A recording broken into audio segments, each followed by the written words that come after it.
इस कहानी की शुरुआत होती है पंजाब से। देखा जाए तो पंजाब की धरती कई प्रेम कहानियों की जन्मदाता है, जिसमें से मिर्जा साहिबा की प्रेम कहानी भी एक है। इस मोहब्बत की दास्तान की शुरुआत होती है मिर्जा और साहिबा की बचपन में दोस्ती से। यही दोस्ती कब प्यार में बदल गई किसी को नहीं पता चला। दोनों एक ही मदरसे में पढ़ते थे। दोनों के अंदर इश्क का कीड़ा कब पनपा और यह कीड़ा जुनून में कब तब्दील हो गया कोई नहीं जानता। लेकिन कहते हैं कि इश्क और मुश्क छुपाए नहीं छुपते। धीरे धीरे मिर्जा साहिबा की प्रेम कहानी के चर्चे हर गली मोहल्ले में होने लगे। जब मिर्जा साहिबा के इश्क की खबर साहिबा के घर वालों को पता चली तो उन्होंने मिर्जा को गांव से भगा दिया और साहिबा की शादी किसी और व्यक्ति के साथ तय कर दी। जब यह बात मिर्जा को पता चली तो मिर्जा साहिबा को शादी वाले दिन ही भगा ले गया। क्या साहिबा ने दिया था मिर्जा को धोखा? इतिहासकारों की माने तो बताया जाता है कि मिर्जा उस समय तीरंदाजी का अर्जुन माना जाता था। लोक कथाओं के अनुसार मिर्जा किसी को भी एक तीर के माध्यम से मारने की काबिलियत रखता था। साहिबा भी मिर्जा की इस काबिलियत से अच्छी तरह वाकिफ थी। मिर्जा साहिबा की प्रेम कहानी में कई साहित्यकारों ने साहिबा को धोखेबाज बताया है।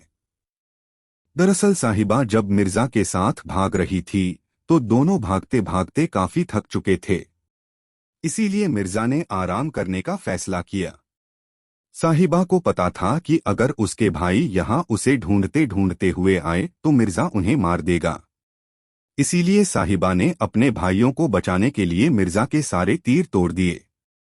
जब साहिबा के भाई उन्हें ढूंढते हुए उस जगह पहुंचे जहां मिर्जा और साहिबा आराम कर रहे थे, तब साहिबा के भाइयों ने मिर्जा की तरफ तीर चलाना शुरू कर दिए।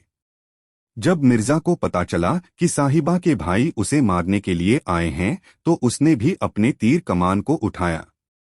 जब मिर्जा ने तीरों को देखा तो मिर्जा को सारे तीर टूटे हुए पाए। मिर्जा को समझते हुए देर न लगी कि साहिबा ने तीरों को क्यों तोड़ा है। लेकिन फिर भी मिर्जा ने साहिबा को माफ कर दिया। मिर्जा साहिबा की प्रेम कहानी का अंत। मिर्जा साहिबा की प्रेम कहानी के अंत के बारे में इतिहासकारों की दो मत हैं। एक मत के अनुसार बताया जाता है कि जब साहिबा के भाई मिर्जा की तरफ तीर दाग रहे थे तो साहिबा उसके बीच में आकर उन तीरों को खुद पर बार लेती थी। इस तरह साहिबा का शरीर तीरों से छलनी हो गया। मिर्जा यह देखकर दुखी हो गया और उसने साहिबा को हटाकर तीर अपने सीने पर ले लिए और दोनों की जीवन लीला वही समाप्त हो गई। दूसरी कहानी के अनुसार मिर्जा ने मरते समय साहिबा से वचन ले लिया था कि वह जिंदा रहकर शादी करेगी और खुशी से अपना जीवन जिएगी। इस कहानी में बताया जाता है कि मिर्जा की शादी हुई थी और उसके बच्चे भी हुए थे, लेकिन वह अंत तक प्यार मिर्जा से ही करती रही। वह अपने पति में मिर्जा को देखती थी। लोकगीतों में मिर्जा की कहानी के अंश आपको सुनने को मिल जाएंगे।